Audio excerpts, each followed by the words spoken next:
What's up guys, it's Bucky. Welcome to your 5th Java tutorial, and in this tutorial I'm going to be talking to you guys about something called a variable.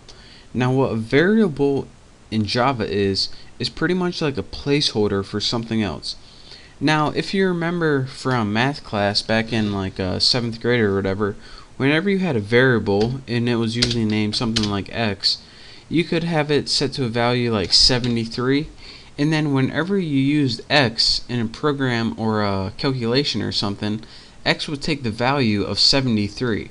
And that's pretty much the same exact thing a variable does in Java.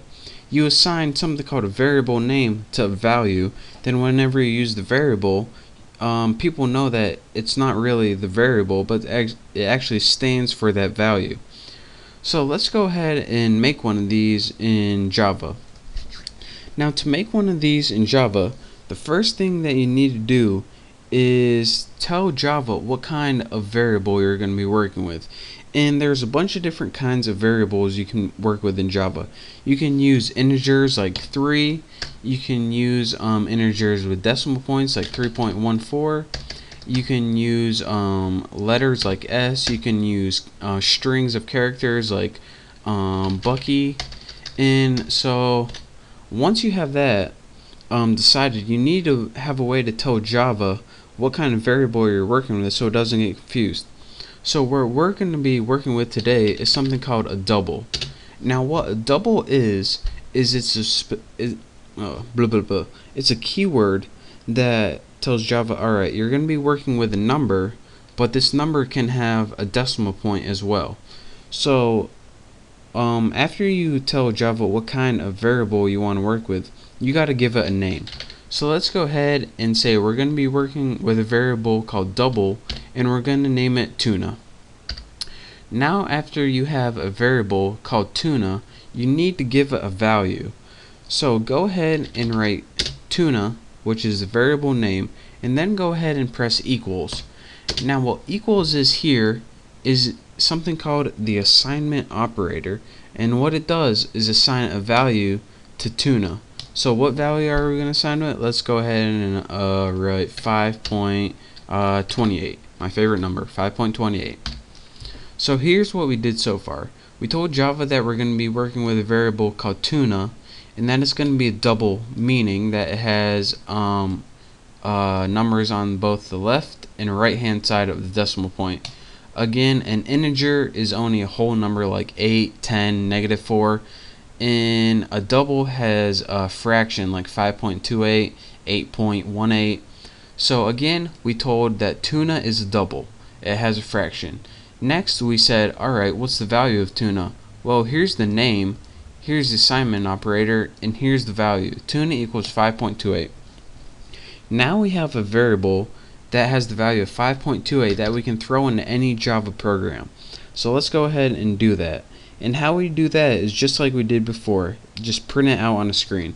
So let's go ahead and write system, let me type it right, system.out.print.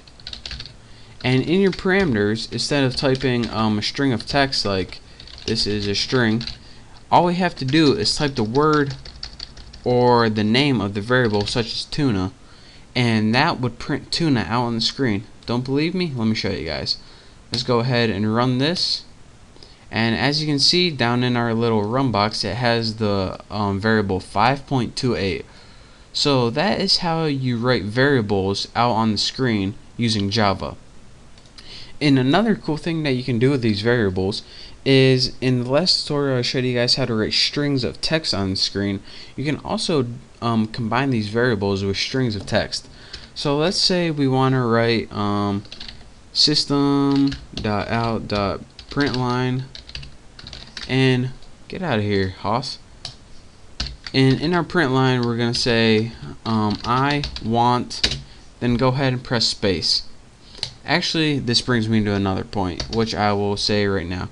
There's two different things, system out and print, and system out and print line. So let me show you guys what those do right now. System.out.println, and let's go ahead. So what's this saying right now? I want 5.28 what do you want? 5.28 movies. I want 5.28 movies. Makes no sense, but just deal with it. Now let me show you guys what this does, and I'll show you guys why it does it.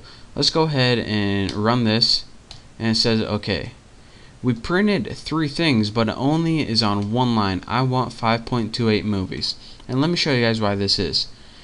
There's 2 different print statements that you guys learned so far. A system out print, which you see in the first 2 lines, and a system out print line, which you see in the next line. What a print statement does, a basic print with no line, is it says, alright Java, we want to print this, but we want to stay on the same line.